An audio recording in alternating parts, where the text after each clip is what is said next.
Hi అండి, welcome back to crazy Sravyasri vlogs. Today special Apple banana milk shake అండి. చాలా టేస్టీగా సింపుల్గా 2 నిమిషాలు చేసుకోవచ్చు. పిల్లలు ఫ్రూట్స్ తినని మారం చేస్తారు కదా, అలాంటప్పుడు ఈ యాపిల్ బనానా మిల్క్ షేక్ చేయండి, చాలా ఇష్టంగా తాగుతారు. అలాగే హెల్త్కి కూడా చాలా మంచిదండి. లేట్ చేయకుండా ప్రాసెస్ చూద్దాం. అలాగే మీరు కనుక నా వీడియో ఫస్ట్ టైం చూస్తే లైక్ చేయండి, షేర్ చేయండి, సబ్స్క్రైబ్ చేయండి. మీరు సబ్స్క్రైబ్ చేయడం వల్ల కొంచెం ఎంకరేజింగ్గా ఉంటుంది. నేను పెట్టే ప్రతి వీడియో మీ వరకు వస్తుందండి.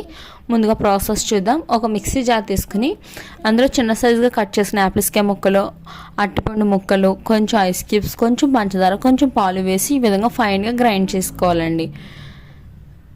అంతేనండి, ఎంతో టేస్టీ అయిన Apple banana milk shake ready. ఫైనల్గా ఇలా సర్వ్ చేసుకోవడమే. చాలా టేస్టీగా ఉంటుందని పిల్లలు అయితే చాలా ఇష్టంగా తాగుతారు. కంపల్సరీ ట్రై చేయండి. అలాగే మీకు కనుక ఫుల్ ప్రాసెస్ కావాలంటే వీడియో కింద లింక్ ఉందండి, వెళ్ళి చూడండి. అలాగే నా వీడియో కానీ మీకు నచ్చినట్టు అయితే లైక్ చేయండి, షేర్ చేయండి, సబ్స్క్రైబ్ చేయండి. Thank you for watching.